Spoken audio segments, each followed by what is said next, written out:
Success is calling, don't ignore. Take control, unlock the door. Dreams ain't distant, they're right in sight. Sam will help you get it right. He's got the roadmap, got the plan, helping you take a stand. Financial peace, a future bright. Sam Knickerbocker shows the light. Call 385-323-2493. Change your life, now's the time.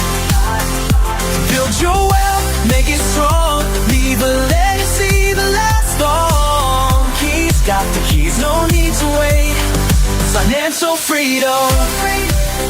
Yeah. Welcome back to the Fuel Your Legacy Show. My name's Sam Knickerbocker, your host, and today we have a very special guest, Patricia Stepler, and she has really a fun story. I'm excited to dig into it, but we have a similar person in our history that helped us really change the way that we view the world and possibly the potential that we have to impact the world.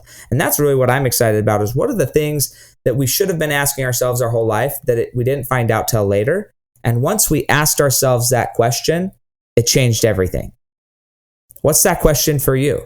And that's the big question, right? What is the one thing that you need to ask yourself that's going to change everything for you? And so, Patricia, walk us through like your early childhood. How'd you grow up?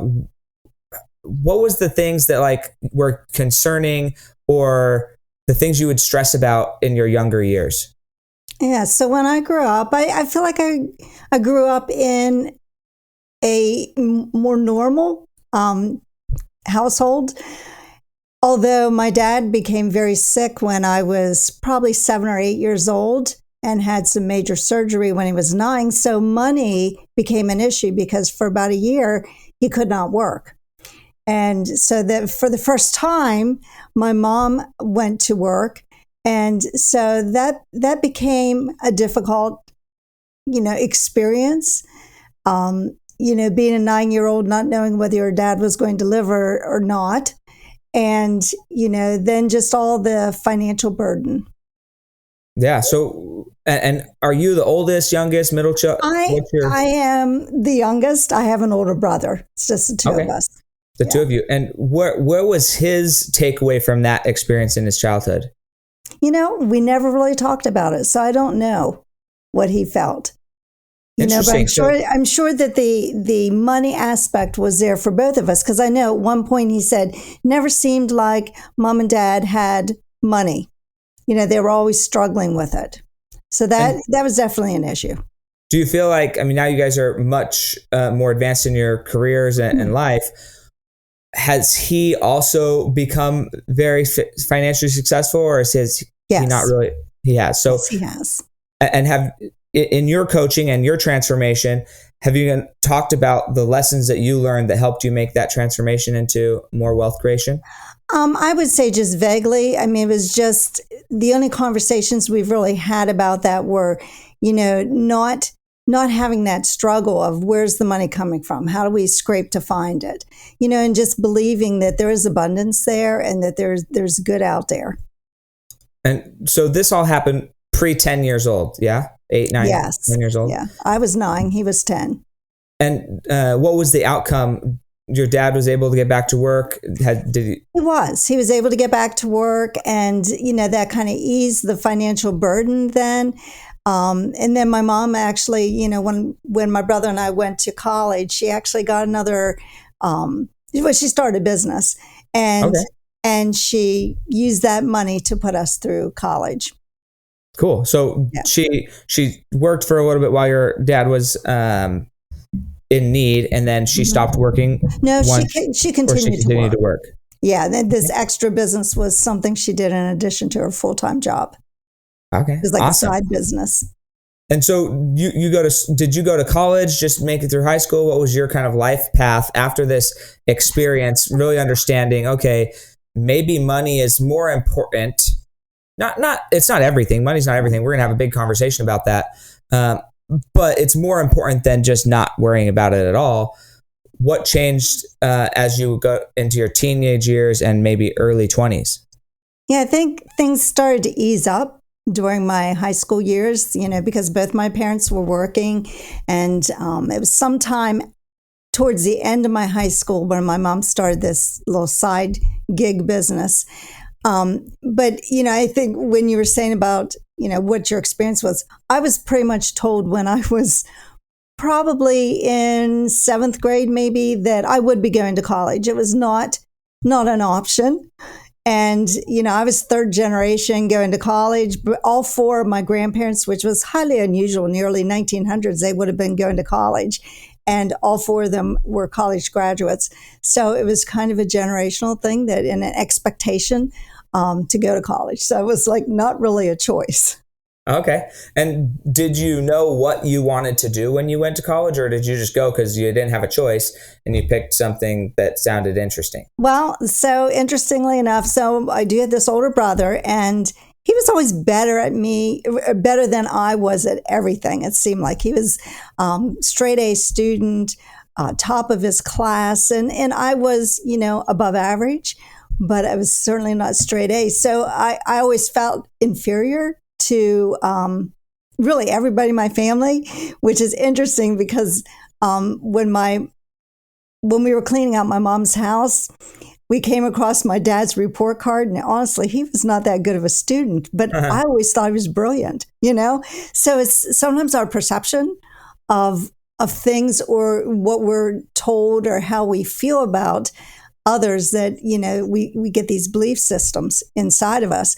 But that was my belief system. I wasn't as good as my brother in anything. But then I became very talented in music. So I thought that was the only thing I was good at. So I decided to go into music and become a music teacher, because I was also 3rd generation educator in my family. Okay. So education. That was kind of the marching orders. Yeah, sort of. Sort of hindsight, because now that you've gone through some paradigm shifting, belief system shifting, and kind of started to understand other elements, looking backward, what other identities did you adopt in your early childhood, maybe teenage years, that later in life you found to not serve you in the highest capacity? Well, definitely the feeling of not being good enough did not serve me. And I find out with clients and with colleagues in the coaching world that that's a common theme of not feeling good enough. That never serves anybody well, because we're too busy comparing ourselves to others. And that's what I did as a child. I was comparing myself to everybody else around me, and I felt like I didn't measure up. And then we also look at things that we can do easily and that we pick up easily as, well, everybody can do that. So we don't acknowledge the things that we do well, but we certainly see the things that we're not as good as somebody else at. Yeah, I'm curious about that. Like, how much of that is like trained, or is it just something that it's almost like a rite of passage? Everybody's going to experience it. And the reason I say that is I know people who are great accumulators of wealth. They're great at making money. I know people who are not great at making money. Everybody suffers from this. I'm going to say suffers from this perspective of comparison, or at least acknowledgement that somebody else has skills that they don't. And how they choose to frame that is up to them. I think it would be more disserving if somebody lived in delusion thinking that they had a skill that they don't have. And so I'm curious, like in your training, going back and saying, okay, I believed these things about myself. I wasn't good enough. I was less than. The skills that I did have, I didn't acknowledge. I didn't give myself credit for, or God credit for, or anybody credit for. I was just like, everybody does that. How much of that was healthy, and how much of it helped you become who you are? Well, I think you really have to start looking at, why you have those beliefs and why you have those feelings, and what caused them. I think for a lot of my feelings that I didn't measure up or wasn't good enough was my brother being very dominant, and he let me know that I couldn't do things. Okay, so he would say things. When you say dominant, was he I'm going to use a word, maybe not that word. It's abusive to a degree, verbally abusive, or basically saying like, sometimes it's not even that. It's just like he's shining and he's not scared to shine. And so by definition, that kind of means that you aren't allowed to shine as much as him. Well, yeah. That's exactly it.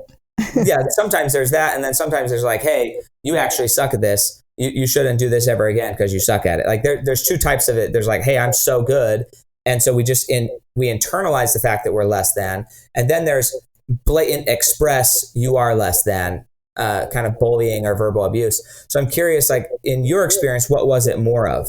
I think it was more internal for me. Now, I do remember one time when I was taking geometry, and he said to me, he goes, "You're never going to understand this."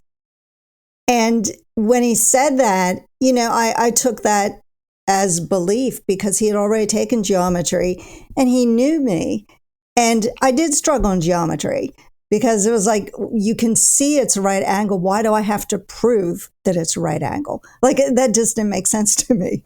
And, so it was a struggle, but he also helped me. He would help me with the geometry. So it wasn't like he was trying to necessarily put me down. He knew it would be difficult for me to understand some of those concepts. And so he would, he kind of tutored me in geometry. So do you think it would have been better for him to say, oh, this is easy, you're going to get this super quick, and frame your brain differently? Mm-hmm. Yeah, because that fed my mind with that idea.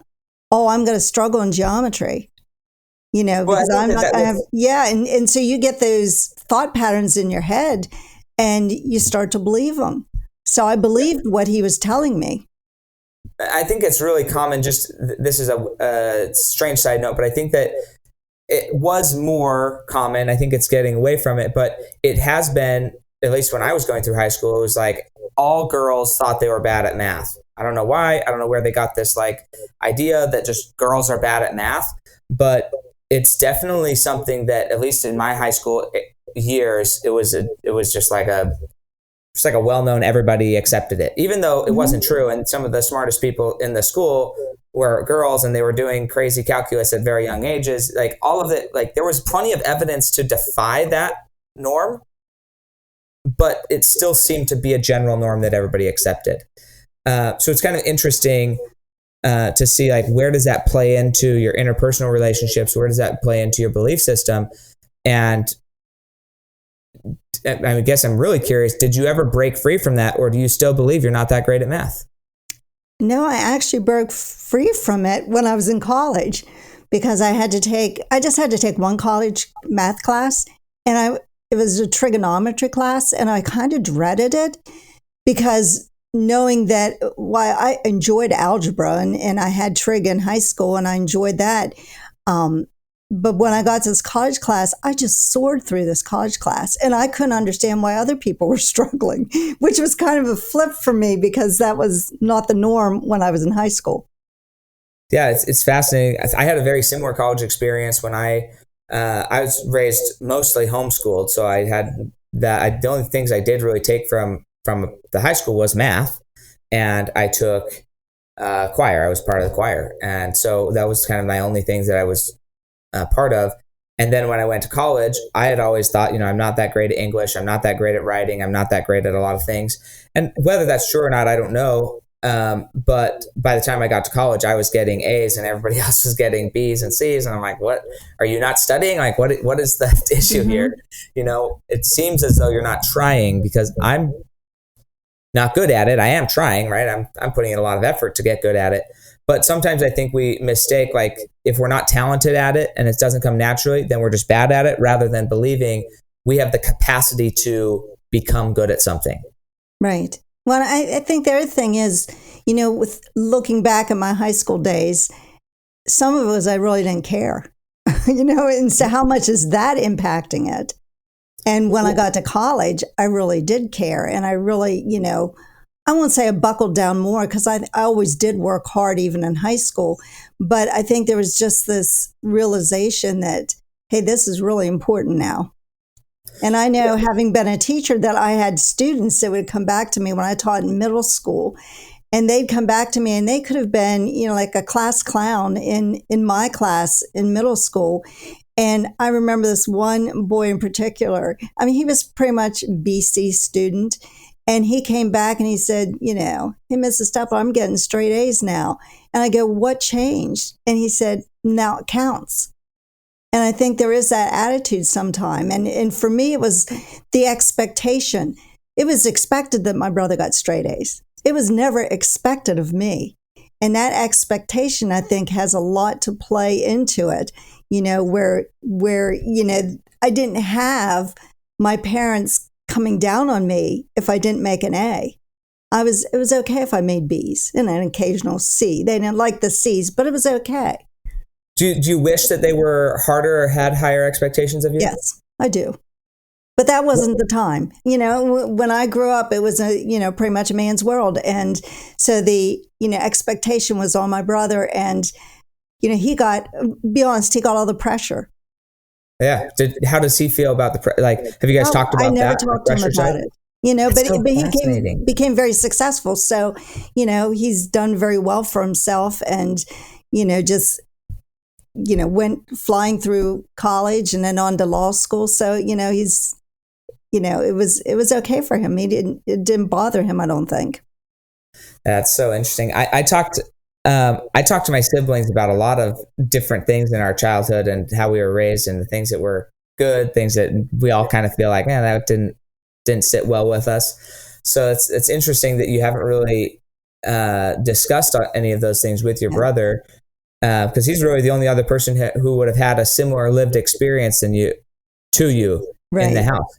I've got 11 siblings, and we kind of joke in our family, although we're all siblings, we joke that there's about 5 different families, sub-families in our family. I can believe that. Because you got your oldest 3, then your oldest 5, and then you have your middle 5, and really out of those middle 5, you have the lower 3 of those were more of a family, and then you have your lowest 5, and then your lowest 3. And it's not really the lowest 5 because I didn't really get included in that lowest 5. My brother that's just older than me, he stayed in the house longer. I moved out when I was 14. So I didn't really get included in that. That's like a sub family that I wasn't ever part of because I left so young. Yeah. But my youngest brother, he was the tail end of 11 kids, and he's expressed a lot of past resentment. I don't know that he still has resentment, but past resentment that there wasn't more expected of him. Like there was really high expectations for most of the children growing up. But then by the time he was there, my mom was burnt out just trying to survive. And the expectations were a lot lower for him. Like, hey, just stay alive, rather than for the older children, it was a lot more higher expectations. So that's why I asked about that. I feel like I changed that with my own 3 children. I expected them all to do well. And I had high expectations for all 3 of them. Was there, we'll say, punishment for lack of performance, or was there just a lot of praise and belief given for that they could achieve more? It was more the belief given and the praise for doing well. And was that the same in your childhood with your brother, or did you witness more consequences for not doing well from your parents to your brother? I think because everything came so easy to my brother, the expectation was really on him, and he just always got straight A's, so it was no big deal. But the one time in college when he didn't get a straight A, you'd have thought the whole world ended. It was just bad from his perspective, because he just felt like he failed. No, from my mom's perspective. Oh, interesting. It okay. was like, how dare he do this to me? I was like, really? That's what you think? That's how my wife felt, because I don't remember. Well, what's interesting is it was more of an identity that was built into us, and this is kind of getting into maybe just the difference in upbringing. But I remember when I was probably 10 or 11 years old, and this kind of gives you an insight into my whole childhood, but this one experience, our homework experience was very different. But one of the things we did was we went to the Real Success Seminar. I don't know if you've ever heard of that, but we got to, it was like in a big convention center, and we got this big old book, and we learned from Zig Ziglar. We learned from Robert Kiyosaki. We learned from, I think George Bush was there. Like there's a bunch of these leaders like Bob Proctor. And there was an identity built into our family that like maybe even prideful, which I don't know that was the right way, but that's how it kind of manifested to a degree. It was like, we're cut above the rest. We're doing the uncommon thing, and we're going to be uncommon. And it wasn't, there was never any consequences for bad grades. There was never any consequences for not learning, or that I know of, other than like, hey, if you haven't even tried yet, then if you haven't tried to write your paper, then you don't get to go play outside. You got to actually write the paper, some basic stuff. But as far as the performance level, there was never consequences for a good performance or bad performance. All they wanted was, did you attempt? Did you perform at all? And so that in my childhood built this identity that like, we're cut above the rest and we get A's. Why would we get anything less? And so when I got into college and I would get a B or something, that was like the end of the world for me internally. Nobody else cares. Everybody else thinks you're still top of the class, but I'm like, I failed. Why did I fail that test? And so it's an interesting thing to see where these identities pop up and who is able to help shift them. So at what point, you go through college, you go through education, at what point did you start to really invest time and energy? What was the catalyst that said, I should start breaking some of my own limiting beliefs? I should start growing my own soul, maybe outside of the realm of what I was used to? That really happened in high school. When I finally decided that I was good at music, and it was like, I can achieve here. And so I auditioned we had district regional chorus. Mm-hmm. And so as a sophomore, I auditioned, and I placed in the top 30. I think it was like 33, but they only took 25. But that was enough for me to know, oh my gosh, I am certainly good enough my junior year to do this. And so I made districts and regionals and then all states. As a junior, and then as a senior, it was just district and regionals. They didn't have all states every year. And so it was like at that point, I knew I was good at something, which probably spurred me to go into music education, even though I was told by my aunt's husband at that time that it wasn't a good move because a lot of music programs were being cut and it'd be difficult to get a job. But it was like, but this is the one thing I feel like I'm good at. And so I went into music for that reason. And I think that was what started it. And of course, then you get to college and you're down the bottom again, because, the older students that are there are generally much better. Not all of them, but, some of them are. And so you're competing again, and you're looking at yourself in competition with other people. Sure. And so through that process, how long did you remain a teacher before? 8 years ago is when you started really coaching other people, but how long was it between you become a teacher, graduate college, to where you start really digging into and having your own belief system change to the point that you would want to go coach somebody else in that capacity? So I was teaching. I did a career in teaching. So I taught until I was able to retire, actually. And along the way, I'd always done personal development. So I was very aware that the words you say to yourself and the words you say to others were important, which is probably why my 3 kids were raised with the expectation, not the punishment, but the expectation that they could do whatever they wanted to do and to find something that they enjoy and be the best you can be at it.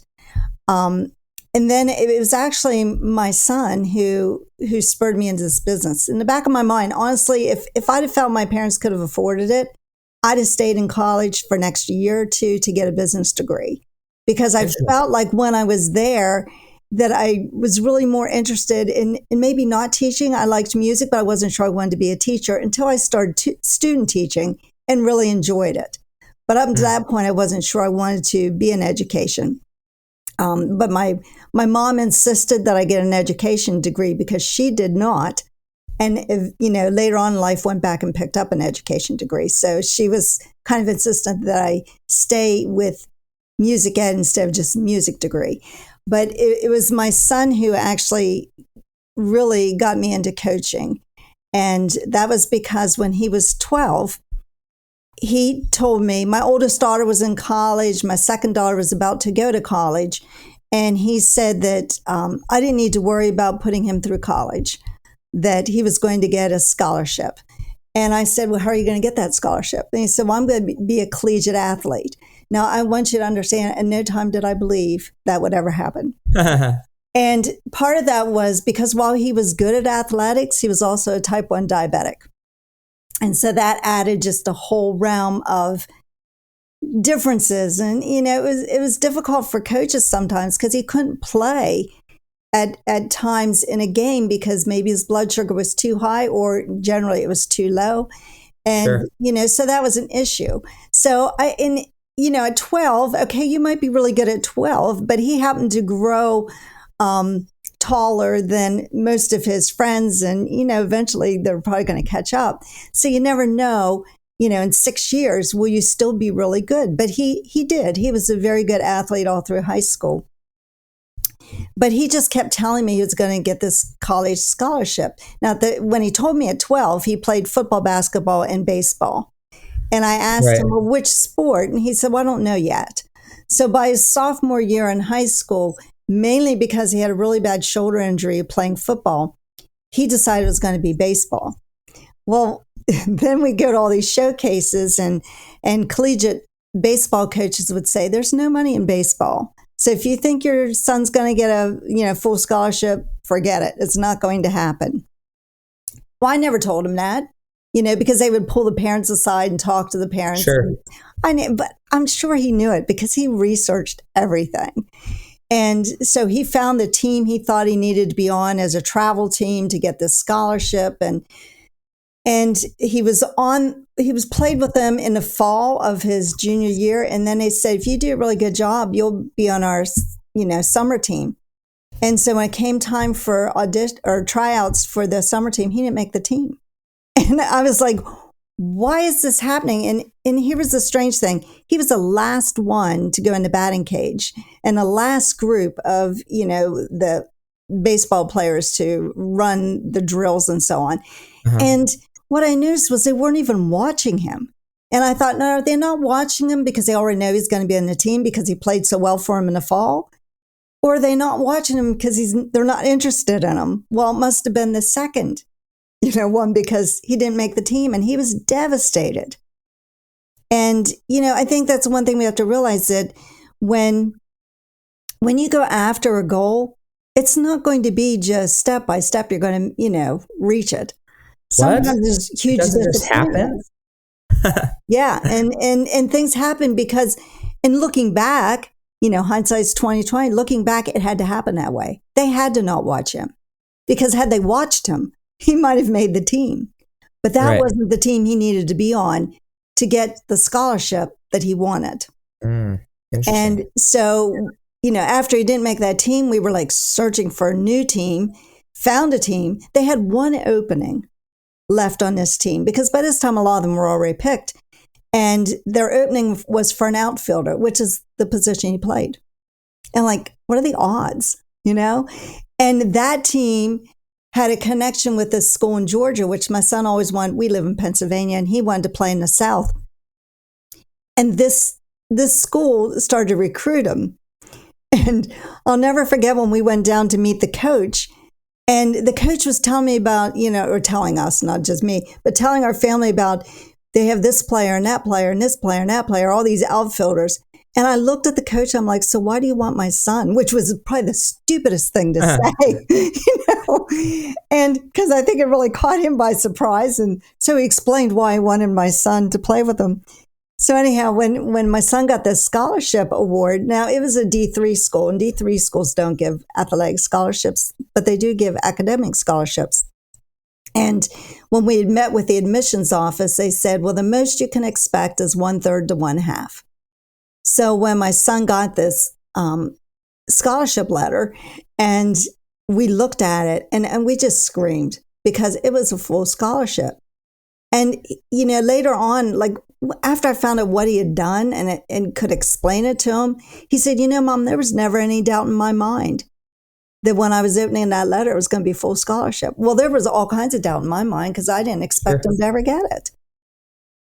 So I think that's the other thing. You have to expect it and believe it's going to happen. And those are the laws of the universe. That's how we get anything, by that total belief and expectation. Mm-hmm. And that's what really put me on my journey to figure out, okay, what did my son do? Because all the years of personal development I'd had, I never accomplished anything great like that. And I was like, how did he do it? Because I knew he had caused it, but I didn't know how. Because I think the personal development I had done was what I would call more traditional, goal setting. And it didn't incorporate any of the laws of the universe, any of the things that Bob Proctor talks about. In your previous personal development journey before this experience, where were you getting the education or the ideas of how to personally develop? Were you reading books? Were you listening to audio programs? Were you going to seminars? Like, what was that like, and who were you following? Like, was there any one specific that kind of sticks out? Like, oh, I really liked this person's take on life. Where was that at? Yeah, so there were a lot of speakers that I heard, and I purchased a lot of their materials, their books. It was like John Maxwell, Bob Burke, I think it was. And I heard some great speakers, some of the political speakers of the day. I know John McCain spoke one time, so there's a lot of, really inspirational type information, but I never heard anybody, like I had never even heard of the law of attraction. That phrase had never been spoken, and it may have been in there behind the scenes, but I never heard of that. I never heard of doing visualizations. It was all more like write down your goal, write your sub goal, but there was nothing to the extent of how you actually attract that into your life. It was just very intellectual. And, that's the way it was. I mean, it was taught like an intellectual activity. Yeah. When I was 13, 14 years old, my parents left for the summer. They went to Europe for, I think, a month. And we had, I don't know if it was just when it came out or what, but the movie The Secret. Mm-hmm. So that came out. I don't know if it just came out, but we had it. And we would watch that because we didn't really have a lot of TV. We didn't have a lot of movies. We watched that on repeat for about a month, like just 2 or 3 times a day. We'd be sitting there watching it because we didn't really have any other things to watch. So this is what we watched. Mm-hmm. But it really, that had a major impact on my life. Just this idea of I think they did a good job in that video of displaying what it would look like to actually energetically experience something before it happens. Because you hear about it in Think and Grow Rich, you hear about it in some of these books where it's like, oh, well, you need to visualize in your mind. Okay, what does visualize in my mind look like? Like, does my visualize in my mind look like Patricia's visualize in her mind? Are we doing it right? And for somebody who grows up in a maybe not a right and wrong culture, but like, hey, this is how you're supposed to do it, a performance-based culture where you're trying to perform at a certain level, you want to be doing it the best way possible. And so giving, I think in some ways that movie helped. I think in also other ways, maybe it hindered, because then people think, oh, well, this is the way to do it, rather than this is a way to do it. And that kind of, that distinction, I think in some ways held me back a lot in my life. But I can say that overall, that video program it definitely programmed my mind and a lot of my siblings, and was super, super helpful. What led you specifically to Bob Proctor? Maybe how did he start to filter out and become the top in that space? Because in The Secret, there's a lot of people who end up talking about the energy side of it and the frequency side of it. How did Bob Proctor for you end up at the top of that? Like, hey, I'm going to be mentored by him versus Brian Tracy or somebody else that also would talk about it. Yeah. So, I think with everything, things happen for a reason. I'm just a firm believer in that, that connections are made, things happen, and there's always a reason behind it. I'd heard the name Bob Proctor in the years that I'd done personal development, but there was never one time where he was at a conference or convention that I went to. So therefore, I never had any of his materials. In fact, it wasn't until I knew him for a few years I hadn't even heard the movie The Secret. So Really? I didn't have any of that. And, sometimes things just appear. And somehow, and I don't remember how, I saw this clip on, the internet of Bob. And immediately, just listening to him, I knew he had the answers for what my son had done. Okay. And that led me to him. And then I couldn't get enough of him. And I joined, being one of the consultants with the Proctor Gallagher Institute. And I went to, so many of his different programs, was eventually mentored by him for a year. And it was like, once I started to hear him, I had to figure it out. And that was my journey. I had to understand what my son had done and what made it different. Like, what did he do to accomplish that when I felt for, 25 years, I hadn't done anything like that. And yet I had all that personal development. And I had to just understand what was the difference. And Bob knew the answers. And, he was the one that helped me. And when you're talking about this secret, I can remember Bob talking about this secret on several different occasions where it was a great movie as far as it went. But what it left out was the fact that you can't just visualize what you want. You have to be able to change your behaviors and change your actions, because just thinking about it isn't going to bring it into your life. Yeah, and I think that was the piece that was left out of that movie. I think that's a huge important distinction. That's why I say sometimes it was great for what it was, and it definitely got my mind programmed differently, but it definitely kept certain things out of it. And I don't know why the editing did that, or if they just was not part of the conversations when they were interviewing people. Because my current understanding of the law of attraction is, and I'm interested to hear your perspective, because I never got personally mentored by Bob Proctor. Never knew him personally. I'd been to a conference where he spoke at, and I have my own personal experience of why I would say he was the one person who changed my life more than anything else, and I'll explain that in a minute. But I feel like if there was a better way of explaining the action side of it, but for me, the way I understand it right now, the law of attraction is that yes, the visualization helps you get sent clear on what you want. But it's the way that the secret illustrated the law of attraction is if you put out your heart energy, then that's a magnet, energetic force that other stuff would come to you. And my current understanding is that if I put out that energy, then I will be more attracted to what I'm looking for, and will be able to have greater discernment on how to get there. Whether I'm conscious or unconscious of that discernment is irrelevant, but I will get to my goal faster because I will be more discerning in getting there. So the law of attraction works more of like me being attracted to something rather than me sitting here attracting something to me. So I'm just curious, like, how much you would say is you being attracted to the right thing and what you're actually focusing on versus the universe just like attracting it to you while you're sitting stale. Yeah. So the way Bob would always explain it is that the law of attraction is part of the law, is like a sub degree of the law of vibration. Uh-huh. So what you really need to do is you have to get onto the vibration of where your goal is. And you have to shift within yourself that feeling. So the whole idea of visualization and thinking about your goal is to get you onto that higher level. Because if you think about it, everything that you have today, you have because that you're in harmony with it. And you're vibrating on that, in that, vibration and that harmony.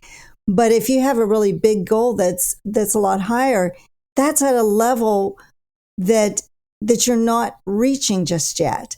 And so you have to be able to shift your thought process and shift your energy to that higher level. So that's part of the law of vibration. So you have to be vibrating at that higher level to start attracting those things to you. But when you can get to that level and stay on that level, then it's like you're attracting things. So it's like coming together. So, it's moving towards you as you're moving towards it, but you have to be doing something different because, it's the definition of insanity, doing the same thing, expecting different results. The same way when you get to the law of vibration, if you're not changing your actions and your behaviors, which are all stored in your subconscious mind, which means you really have to work on the subconscious mind because it's the subconscious mind that controls your actions. So consciously, you can visualize exactly what you want. But if subconsciously your mind is saying, well, who do you think you are? You can't do that. That's in control.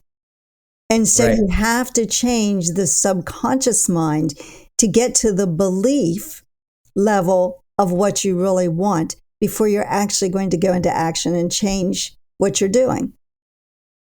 Yeah, no, I think that I appreciate that you bring that up and the law of vibration because I fully believe that my background, what I studied in college, which is nothing what I do now, but I shouldn't say nothing.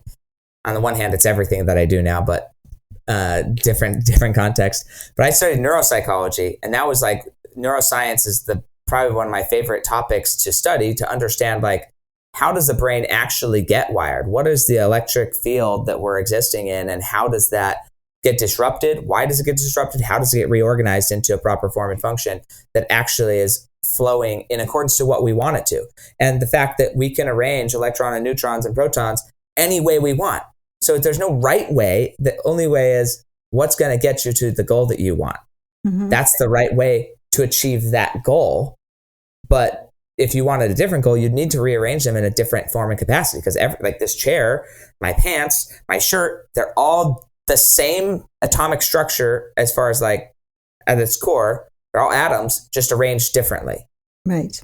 Which then produces different colors, different vibrancies, different everything. And that's what's so fascinating to me is the vibration. Hey, what frequency are we vibrating at? What frequency are we on? And that's going to dictate it. And so for me, one of the biggest, and this is where I would say Bob Proctor, for me, changed my life. And I remember exactly where I was. I don't know how I found this audio program, the You Were Born Rich audio program by Bob Proctor, right? You probably know exactly what I'm talking about. And up until that point, I had felt kind of like yourself in some ways where I have these skills, but they're common. These skills are common. Everybody has them. Or I don't have any skills. And that's its own issue is that I'm skillless, talentless. I've had all this comparing feelings. But listening to that tape, I was in Orem, Utah, about to turn left I was headed to my office, and there was this program, and I don't know exactly where in it, but there's a point where he talks about that, there's really nobody else on this planet that is Sam Knickerbocker. There's just nobody else. Even if you all went through the same experiences, you all went through the same trauma, you all went through everything, your perception and how you choose to come out of that, your perspective of that is uniquely yours. And there's that in and of itself, you are one in however many people have ever lived on this planet. And nobody else has that. So it equalizes the playing field because whether somebody has $1 billion, they're a billionaire, or they are homeless on the street, both individuals are equalized in the fact that they are the only people who's ever lived their experience. And I'm the only person who's ever lived my experience. And when that clicked for me, that rather than being in a class system or a financial system where I should compare myself to somebody else's success or whatever, it's no, they're just on their journey and I'm on mine, and they have their unique experience and I have my unique experience, and there's value in my experience. So there's no person that I'm not embarrassed to have or scared to have a conversation with anybody now. Literally in a moment, this paradigm shifted to where I was oh, there's really no reason not to have a conversation with everybody that I could. And, Earl Nightingale, who was one of Bob's mentors, Uh-huh. talked about in his Lead the Field program about what is success. Success isn't a monetary, it's not being a millionaire or a billionaire. Success is when you have accomplished what you set out to accomplish. And I know early on, when I had my children, my biggest goal was to raise 3 successful, productive to society children. Uh-huh. And, having done that, I'm like, that was a success. But how many times do we kind of diminish that? Yeah, or just don't even acknowledge it as I would say the same for my parents. So growing up, I felt very put upon. I felt abused. I felt not cared about. I felt a lot of things growing up. 7th of 11 kids, just kind of right in the middle, overlooked, under cared for, all of these things. And this was one of my limiting beliefs when I was younger, is that my mom had to spend extra attention to even help me learn my ABCs, where she had to send everybody else to school and she kept me home to teach me these things. And I was like, oh, I'm the special retarded kid who just barely can't survive and can't think. And so I had all these identities that I built up about myself. And then when I reframed that experience later, it's like, look, your mom chose to take, out of all of her 11 kids, specialized, focused one-on-one time with you because of the love that she had for you, because of who she wanted you to become. And it's just completely changed my perspective of my childhood by changing the lens that I saw one experience through. And then as I became a parent, I called my mom and I was like, hey, I've now got 3 kids. My wife's about to have another baby in a few days, a month or so. And so I called her about 3 or 4 years ago. I was like, how did you raise like all of us? Like all of us, 11 children, even though the youngest felt a little bit like there wasn't high expectations for him, every one of us are high producing, effective individuals, and we have been from a young age. Like I said, I moved out when I was 14. I was been working since I was 11, full time. Like we've just always been very productive. And so I asked my mom and dad that, and they said that before they had any children, they decided that they wanted to raise all of their children so that by the age of 14, they would be happy, productive people of society, that if they were to die, their kids would be just fine without them by the age of 14. Mm-hmm. And so when I see my childhood from that lens, I'm like, wow, I don't know how you do that for a child unless you're just really hard on them and have higher expectations and don't settle for less and don't allow them to underplay their hand. Like, no, you have to do the best you can always. So now I'm like really grateful for this childhood that I had, but in the beginning, it wasn't framed that way. But I think everybody has those things. In your coaching and mentorship with your businesses, where you're now helping other people, how do you go about helping your clients identify what are those core beliefs that are holding them back that really were established at a young age? Yeah, that can be an issue, because we do have to look into it, and we have to realize, there are things I did differently than my parents did because I was more aware. And, I'm grateful to my parents for, what they did for me, just like you were saying about your parents. And, the things that I changed, unknowingly, I changed my kids' paradigm because I wanted something different for them and wanted to raise them a little differently than what I was raised. And so I was shifting those things, but we have to always realize that, sometimes it gets really difficult. And, when you're trying to get people to unlock those limiting beliefs and where did they come from, they sometimes start to resent that person or those people in their lives that they feel they try to blame them for it. And I try to get my clients to understand there is no blame. It's they did the best they could with what they had. And, but you do have to figure out, where did those beliefs come from? And just like you were talking about, some things are generational. When we were earlier in our conversation, you were talking about, like the heredity and why did we get these beliefs? They can come down. I really believe that my one grandmother, my dad's mother, was raised in a little different atmosphere than my other three grandparents, where there was some money in her family. And it was interesting because I have their wedding gift list, and you can see exactly, the kind of gifts that came from her side of the family compared to my grandfather's. And there was definitely a monetary difference in what was given for their wedding gifts. And it was just something that I think went back years before, because I found out from my one cousin's daughter that line of the family came from French royalty. Really? Well, even after, and I don't know that she was ever aware of that, my grandmother, but that was like inborn in her. It was just she was just a very, everything had to be precise, and, you had to do things. I remember as a kid getting a book on etiquette from her. That was really important, that I learned proper etiquette. And, I just think sometimes those things just get passed on, even unknowingly, where they're coming from.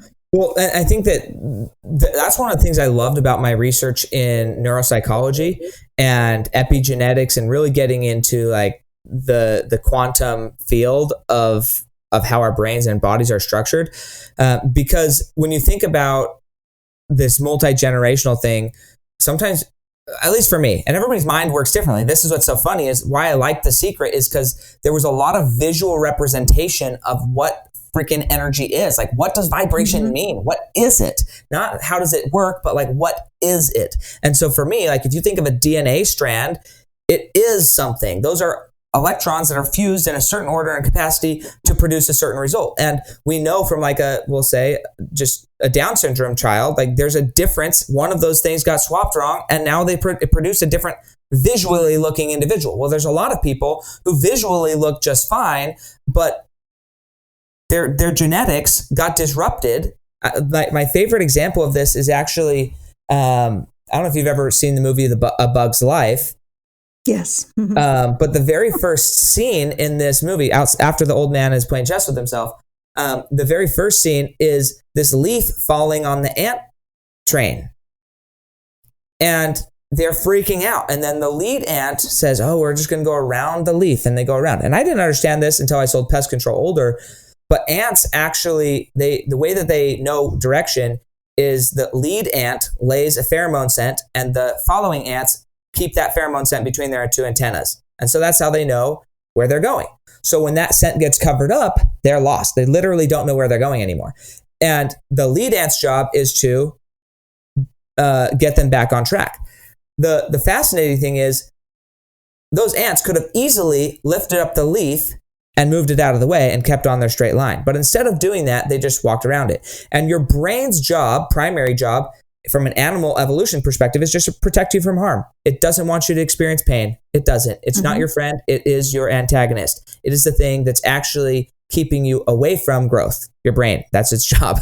and it's okay. It's good. But if you understand that that's its job, then when we have these traumatic events that disrupt our energy field, and 6 generations ago, somebody decided, I'm going around the leaf. I got raped. I got abused. I had to starve for a year, whatever it is. I had this traumatic thing, and I'm not touching that leaf. I'm just going to avoid it. It was too painful. I'm moving on with my life. And then they move past it. It stays in their DNA. Their literal DNA is disrupted. And then that DNA gets passed down, half and half and half and half, all the way down. And the literal DNA is out of frequency. It's out of alignment frequency. And just as easily as it got out of alignment, it could be put back in alignment, because it's just a frequency. It's like a switch, turning it on and off. And when you understand it at that level, it removes a lot of the shame and guilt. One, for me at least, it removed a lot of the shame and guilt of my inadequacies, because I'm like, oh, okay, these are things that have existed for generations. And some of those things I feel are my responsibility to fix in my life. Some of them I'm like, you know what? That's not actually my leaf to remove. Which is a weird feeling, realizing, oh, there's something in there that's just not your job to be the healer of this. But then there's other stuff that, what if you could heal past generations by changing an energy frequency inside yourself?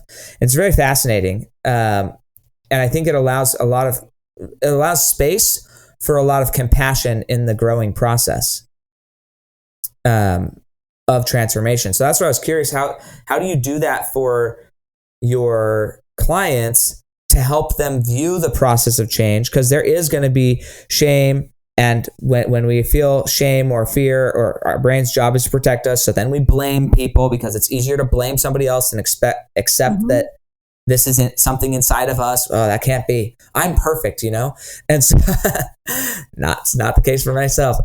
Anyways, but that's happened. So how do you help somebody past that, especially because they're coming to you because they want to change? But then when you show them what needs to change, they're like, nah, that's not mine. So how do you help somebody get past the shame and guilt paradigm to allow themselves to be open to potentially changing it? Yeah, so it starts with, first identifying, where they were, but then focusing on what they want. And I think that's one of the other big things that the people, they may think they know what they want, but a lot of times we'll sell ourselves short there too. And so we'll say, well, this is what I want, which isn't really the big goal. But when you want to do something different, it's got to inspire you. Because if it doesn't inspire you, like you said, your brain will pull you right back. And it will win every time. That subconscious part, it will win every time. And so you have to set the right kind of goal. And most people don't set the right kind of goal. It's got to be something that excites you and scares you because you don't know how to do it. And, we're in a society, we want to know how to do things. And so we don't want to set a goal or get to that next level if we don't know every step along the way. But you can't know every step. It's just going back to my son and getting that scholarship. He thought he knew every step. He researched it. He knew what team he needed to be on. He thought he knew it all. And then when that didn't work out, he thought he'd blown it all. And, he didn't know it all. And we have to realize that we don't need to know the how. We just need to know what we really want to do, something that excites us. So the focus has to be on that. And we have to be careful that we're not blaming others. We can't blame other people because it's our choice. We may have had an experience in our childhood that hurt us and made us feel bad. But, once you become an adult, it's up to you to change. And you have to be willing to change. I think we're all able to change, but we have to be willing to change. Yeah, you have to be willing, to do the things that you need to do in order to accomplish. Yeah, and I would say even not just once you become an adult, because that's the other thing that was really fascinating to me about, three things in this becoming stage. One, according to the research, basically by the time you're 8 years old, pretty much all of the identities that you are going to have in your life have already been set. So identities are set. So up until then, you still have identity shifting, maybe a little bit. Up until that, but after 8, most of your identities are set. That doesn't mean you can't change your identities, but if you just stayed and you didn't intentionally change your identities past 8 years old, then you're going to be a 55-year-old person with 8-year-old identities. That's going to happen unless you intentionally change that. From age 8 to about 12 to 14 is your data gathering evidence. I just need to stack as many evidences as I can to confirm what I decided I am at 8 years old, which is crazy that all of that exploration is confirmation. You're just gathering confirmations for what you decided about yourself when you're 8, which is and puts a whole nother light on adolescence and exploring and allowing somebody to experience those things. And then after 12 to 14 years old, I know it's like it's all peer pressure at that point, but there was a research study done, I forget who did it, but by the time somebody's 14 years old, they've already spent 90 to 95% of the days that they will spend with their parents.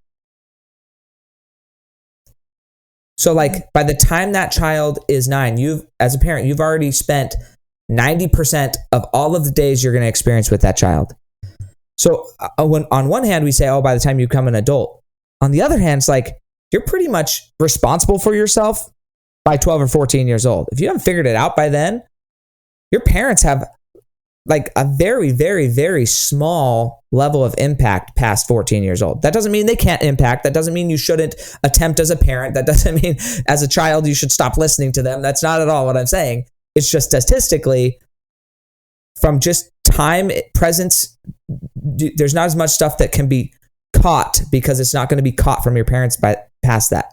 So if you want your children to catch something, it's got to happen between 0 and 12, maybe 14, which is even though our brain's not fully developed till 25, they say, it's pretty crazy when you think about that. And so I would encourage people to start taking ownership for their life sooner. And I would encourage parents to believe that they can take ownership sooner. So, yeah, when you're talking about that 8 years old, up until that point, everything that we hear, everything that's told to us goes straight into our subconscious mind, which is why that's formed there. And why, by the age of 8, we're pretty much who we are. And so I would say parents need to be super careful of what they're saying to their child up until that time of 8, and being very encouraging and very, not pressure, but, trying to help them and being careful not to tell them what they can't do, because that becomes part of who they are. And I know from teaching that I had some children. One time, I was teaching this child and she would not talk to me. And I found out that she had decided to be a mute. Not that she couldn't talk. She spoke all the time at home, but she chose in school to not do that. And it kept being reinforced by the children in the classroom, because they would say, oh, she doesn't talk. Well, she does talk. She's just not talking to us. And, right. Even for myself, I always thought of myself as shy. And so I continued to be shy until I decided I didn't like that anymore. And I didn't like, the feeling I had because I was shy, but I was told that along the way. And so we have to be really careful what we tell our kids up to age 8, because that gets locked into who they are.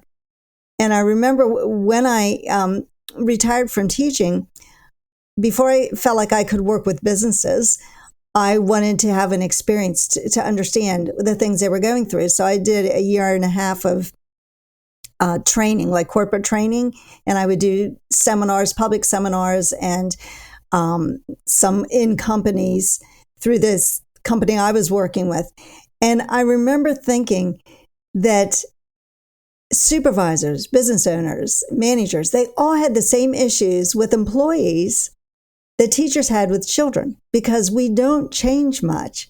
And we just carry those same traits that are not serving us well and those same habits, and we just continue with them from the classroom to the work.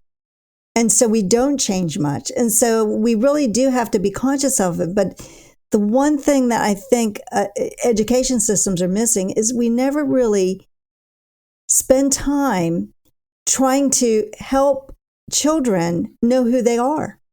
And most of us don't know who they are. We're told who we are. I remember my nephew had this friend in college, and we got to know him quite well.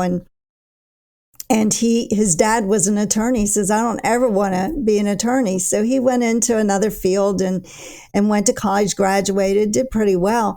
And then at the very end, like towards the end of his senior year, I heard he was taking the LSATs. And I thought, why are you taking the LSATs? You never wanted to do that. And he went to law school. He didn't last in law school more than a semester or two because that's not what he wanted to do. But he did. I don't think he knew what else to do. And that saying, the apple doesn't fall far from the tree, is so true because we never really spend time figuring out who we are. That's how I became a third generation educator, you know, for 35 years. It was just there, you know, and, you know, we just become what other people think we are because you never know who we really are. Yeah. So a question about that though. So as a parent, you've raised 3 kids. I'm raising 3 kids, about to be 4 kids. This is an internal battle that I've always kind of gone to, but frankly, I err on the side of if they need therapy later, then they can get therapy later. I got therapy later, and I'm doing okay. I'm probably not great, but I'm doing okay. So that's kind of my philosophy, which I'm not saying is right. I'm always asking people, what could I do differently? What could I do better? Because I'd like to become better. I'd like to get better at this parenting thing. There's things that I liked about my childhood. There's things that I didn't like about my childhood. There's things that I think worked well. There's things that I think, that was too far. You know, that was abusive. This was educational and directive. So I think that it's healthy to have really hard, strong guidelines that you're growing up inside of. What's right, what's wrong? What do we allow? What do we not allow in our house? What type of behaviors are okay? What are not okay? So sometimes when we're trying to enforce boundaries in a parental-child relationship, we do use the words, "Hey, you can't do that. You're not, like, that's not happening. That's not allowed," like whatever. So my question is, like, how do you, for instance, I don't want to selfishly, I don't want to deal with broken legs. So no, you're not climbing on my countertops and jumping onto the ground and doing whatever. You're not doing it. Not in my house. Not in my house. You can't do that here. So that's a rule. My nephew just broke his leg doing that. So that's a rule in our house. Don't do this. But sometimes when we say that, hey, don't do this, then that could be interpreted to the child as don't jump off of high things. Well, there's lots of people who jump off high things and they're just fine and there's no problem with it. So it's not like the activity's bad. It's just not in my house right now when you're 6 years old and you're still developing. How do you make that distinction? Because you got to tell them before they're 8 years old, because that's when they're trying stuff that you don't want them to hurt themselves. But also you don't want to program with fear and scarcity and stuff for later and create an identity that they can't jump off of high things. No, you absolutely can. You're capable. I just don't want you to. How do you thread that needle in a early childhood development stage as a leader, as a parent? How do you thread that needle? Yeah, so I think my middle child, my daughter, she was always trying to get my son in trouble. And she just delighted with the thought that he was going to really get in trouble, because I never really yelled at my kids when they did something wrong. So there was one time, and she came to me and she goes, "Mom, Danny's shaking red juice all over the white carpet." Now, that did not make me happy. He took a sippy cup and he's like, dumping this red juice. And, like, the last thing I wanted to do was to yell at him because he didn't know any better. And sometimes you have to realize that a kid is just doing something that they maybe don't know that they shouldn't be doing it. And so I looked at it like, okay, he was being really creative, but we don't do that creativity. So, it's like a way to explain, I'm sure that was fun to you, but that's not good, and it's like things like that. And I remember one other time he had this light in his bedroom, which was a fan with a baseball on it. And he also had, his bedroom closet doors were mirrors, and his baseball coach that he was working with at the time told him to practice in front of a mirror. So he was practicing in front of the mirror. He swung his bat around and hit this light and broke it. And again, my daughter just could not wait till I got home from work that she could tell me what he had done. And again, it was like, well, I wasn't happy about it being broken, but we got it fixed. It was, it was getting a new globe. But it was like, I'm really glad you were practicing, because that's exactly what you were supposed to be doing. Just be super careful that you've cleared the area so you're not going to hit anything. it was never a thing with me yelling it. And I think that's what's really important. It's more of explaining to the child, what they did wrong, and then help them to fix it. Because just yelling at a kid, I see parents sometimes just yelling at their child. Well, they don't understand what they could have done to change that. So I think that's really important when you're working with children. And even when I had kids in the classroom, sometimes they were just acting out and it was nothing I had done to them. And I was like, what's going on? And finding out what happened. And a lot of times that came from the home. Something happened in the morning, with mom or dad yelling at them or whatever. And then they just start out with a bad day. Why do you want your kid to go to school? And I even heard parents yelling at kids as they were getting out of the cars, coming into the building. Why would you want your child to be in that kind of frame of mind when they're coming in to learn? So I think it's just really, it's important I know sometimes parenting can be very frustrating, but you have to just take a step back and look at it from a child's eyes. I mean, as my son was shaking that red juice all over the carpet, I'm sure he was just having a blast and how much fun he was, making these designs or whatever. And so you have to look at it from the child's point of view. What was it, and even when he broke the light, he was doing what he was supposed to be doing. He was practicing, so you just have to explain to them and correct them in a way that they understand. And he never shook juice on the carpet ever again, but I never had to yell at him. And I think it also builds a better relationship with you and your child, because I have great relationships with all three of my kids. And, I think it was because the way, we did raise them. Interesting. Well, I'm not that good. I yell at my kids sometimes. Cause I think that, this is the funny thing. You say, think like a child. I think that just like we've kind of talked about previously, a lot of us are children. Like a lot of our responses, a lot of our interactions, they're just like 8-year-old interactions. They're like, oh, this is how it happened. So this is my autopilot. And so finding out a way to change that autopilot and what can constantly be improved on, I think is really helpful, and it's good thought process. And it's something you've probably read the book, The Magic of Thinking Big by David Schwartz. Yes. Mm-hmm. Right. Years ago. Yes, I have. Say again. I said I read it years ago. Yeah. Yeah. Well, in the audio program, one of the first things it starts out with is like, what do I want? What do I want? Who cares what I want? Right. And it's such an interesting thing. Like, no, what do you really want? What do you really want out of life? And I think if we just ask that question, what do you really want? That could change things. You help people change their income and get comfortable with a double digit or triple digit. I shouldn't say double. 5 to 6 digit income on a monthly basis, right? You're helping somebody get comfortable with this. Most people are very uncomfortable with that type of money. They've never experienced it even annually, let alone monthly. And so for them to change their vibration and change their ability to perceive and be comfortable with and accept and receive and identify, then you really have to get clear on what you want. But when you ask most people what they want, most people don't give you a list of what they want. Most people give you a list of all the things they're trying to avoid. They're not giving you a list of what they want. And what's interesting is if you can help somebody understand, okay, let's reframe all that list. Like, it's fine to create the list of all the things you don't want. Go do it. Create all the things you don't want. I don't want this. I don't want this. I don't want this. I don't want this. Great.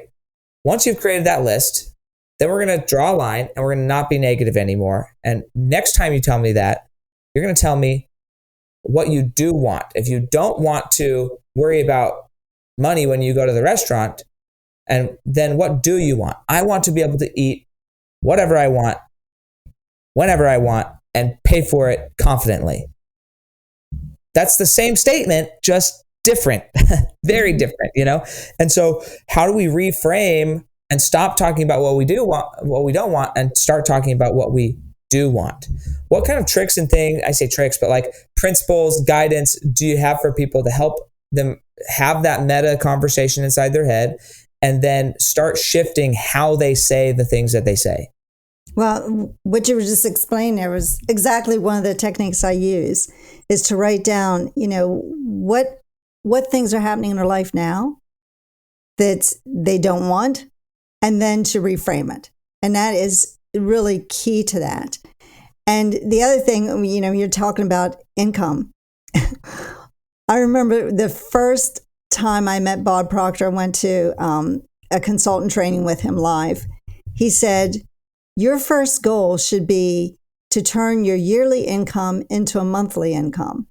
Now, I don't know what his next few sentences were because my mind was, I was still teaching at the time, and my mind was on, well, that's not even possible. Our superintendent doesn't make that kind of money. How on earth can I ever do? Because I was so locked in to what I was doing. And then after, that thought process being in my head for a few minutes, I suddenly went, what are you doing? You are sitting in a meeting where you have just invested in your own business. So why am I thinking that process? Well, it was ingrained. Yeah, And it's so much of that is ingrained in our brains. And so we really do have to begin to shift it. And then you have to start out with like your affirmations. What is it that you want, and become really clear and just like make a sentence. It doesn't have to be elaborate, but a really clear sentence of what you want. And to get that into your subconscious mind, you have to repeat it over and over and over. Constantly. Because that's the way you got programmed to begin with.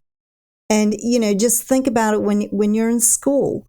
You don't go to school on day one and the teacher says, we're going to learn how to add. Okay, everybody knows how to add. That's it.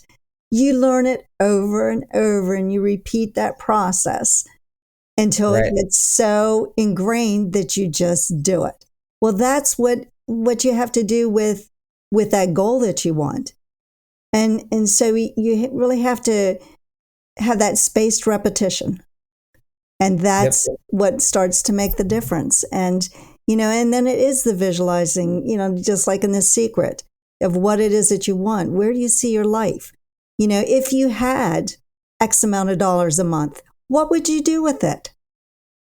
And go from there. And, just really map out, because we can't just have money just building up. That doesn't do anything for us. It's what are we going to do with that money?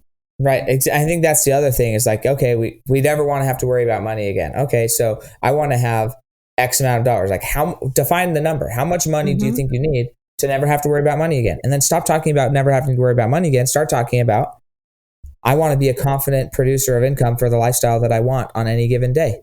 Okay, then that's what you want. You don't want to not worry about money. You want to have enough money to live the life that you want to have. So I'm curious about this. Your free giveaway on your website is your 100K monthly legacy builder mindset checklist. What are a few of the things on that checklist? Like, I don't want you to give it all away. I think everybody should go to your website and get it, download it. It's fine. But what are a few things just to give somebody a taste of like, hey, these are kind of along the lines of what somebody needs to do from a checklist perspective if they want to achieve these goals? Well, the first thing you have to do, and this is primary, is you have to become that person first. Like, you are never going to achieve that goal until you become the person first, because the results always follow. Right. Who you become. So it's really, identifying who you are and who you need to be in order to have that. And then to have that belief, because that's the one thing, Napoleon Hill talks about, you can't achieve something until you believe you can achieve it. Because up to that point, it's just wishful thinking or just a dream. And so you have to have that belief. And then it's what behaviors and actions do you need to change? And so you're going to have to look at, okay, to get to that level of whatever it is that you want, what am I going to have to change about what I'm doing today? What habits do I have? Maybe it's watching TV too many hours a day. Maybe it's not going to the gym. You want to be fit, but you don't want to do anything about exercising or, lifting weights or anything. So what habits do you need to change? And that just gets back to New Year's resolutions. People will, maybe have a New Year's resolution that lasts if they're lucky, maybe They 2 were weeks. so resolute, though, Patricia. They were resolute. They were doing it. And then it just doesn't happen. Why? Well, because we never changed our belief system. So, you maybe use willpower for a few days and then that's it. Yeah, that doesn't work. Identity has to shift, or it's not changing. And what you want more, like right now, ironically, I'm doing 1 month of no sugar. I'm not eating sugar, not drinking sugary drinks, not doing any of that. And my kids are like, why? Why can't dad have sugar? It's like, it's not that I can't have sugar. I can. I could pick it up and eat it right now. It's perfectly capable. But I want something else more than I want sugar. I want sugar all the time. Like my wife was eating mint Oreo ice cream last night. Of course I want a bite of that. Like who wouldn't want a bite of that? It's delicious. But I don't want it more than I want to keep my word to myself that I'm not going to eat sugar. I don't want it more than I want to be an example to my children. I don't want it more than I want to be healthy. I don't want it more than I want all those other things. So I just don't. Yeah, it's not necessary for me. So I think that's huge, is like identifying what you want more than the other thing. Not just stop doing the other things and just do nothing. What do you want more than? So we're about out of time here. I'm curious, where would somebody go to get access to this checklist? Where would they go to get more information about you if they wanted to be coached by you? I think everybody should hire at some point in their life, probably a Tony Robbins mentorship, like be part of the Tony Robbins thing, and Bob Proctor. Those are two people that I think, if there was a way realistically to be mentored by somebody who is directly mentored by not Dale Carnegie. Dale Carnegie would be good too, but Napoleon Hill, that would be great. But they're a little bit far. There's Zig Ziglar. There's Zig Ziglar's son still runs his thing. Tony Robbins is still alive. You can still get mentored by him. And Bob Proctor. I think those are the three, like, one generation away OGs of this space. And so you should go find somebody who does that. Patricia is great at it. She's already talked about that. But where would they go to find you or get help from you if they wanted to? And they could go to my website, which is creatingtopproducers.com/home. They can connect with me on social media. I'm on Facebook or LinkedIn, Instagram, and they can also go for that free checklist. I assume it'll be in the show notes. Yep, all of these links, all of her social medias, her website, everything will be in the show notes right at the top there, so you can click on those for sure. Yeah, so that $100,000 a month checklist is really good because it's giving you all the steps and ideas of what to do, as well as giving you some questions to really get some deep thinking going on inside of you, to bring out what maybe is blocking what's going on. Yeah, and that's really the whole purpose of this podcast, is to help you get access to the right questions. We can't make you ask them. We can't make you ponder them. But if you don't have access to questions that could be helpful from people who have already been down that road, then you may just never get down that road. So we just want to give you the ability to change your life. You guys can choose to change your life if that's what you want to do. We encourage it, obviously. That's why we do the show. That's why we share this information, because we want you to change your life, not for our benefit, but for yours. That being said, on her website, on Patricia's website, she actually has some testimonials of people who she's helped change their life. And they kind of talk about how they've changed their life and how she's been able to facilitate that change. Now, she didn't change their life at all. She helped them change their life. That's a big distinction. She's not going to change your life. She will help you change your life. Bob Proctor didn't change my life. He gave me a new perspective, and I chose to accept that perspective. I've had other people listen to that, and they're like, this was a boring show. I'm like, okay, well, I can't help you then, right? It worked for me. So you are the one who will be the one changing your life. But having a guide, having a coach, having a mentor to help you see your capacity to change it could be life-changing for you. Could change your relationship with your children, could change your relationship with your spouse, could change your relationship with the environment, could change your relationship with money, could change your relationship with God. All of those things, I think, are worthy of attempting a change. Even if you're already making $100 million a year, what if you could make $1 billion? Right? What if there was a way for you to kind of turn your annual income into a monthly income? would you be willing to give it an honest look? And that's what I'm so grateful for Patricia, being somebody who's going to carry that torch of Bob Proctor and make sure that more people have access to that training, that information, and that type of mentorship and leadership inside their businesses and in their own personal life. Is there anything that you would want, anything else you'd want them to know? Final thoughts for them? I do. When you're talking about mentorship, I had the opportunity years before I worked with Bob to hire a coach. And I said, no, it's too much. I'm not doing it. And now I look back and I think, where could I have been today had I done that sooner? So I think sometimes we allow the money issue to get in the way. I certainly did at that point. And, what could have I done differently? Where could have I been had I reached out for coaching sooner? Mm-hmm. Yeah. And it really is that. You just have to be willing to be helped. There's so many people who want to help you. There's so many free resources out there. And most of the people I know, they would help you for free. The challenge is you wouldn't receive the help if you didn't pay for it. It's kind of a weird thing about humans. So I don't I wish it was not that way, but most of the mentors I know, they charge not because they need more money, but because you need to pay somebody so that you have an emotional connection to the change. So take that for what it is. And you can say, well, I'm going to do it myself if I can do it myself. And then one day you're going to decide they were all right. I should have paid somebody. And then when you choose to pay somebody, you'll change a lot faster and a lot more intentionally and a lot more clearly. So, hey, well, thank you so much, Patricia, for spending time here. Please go visit her website. Please go click the link below and get the 100 checklist to make 100K in a month. If nothing else, allow it to go through you. Even if you don't take action, allow it to go through you, allow you to be exposed to the opportunity that you could change your life.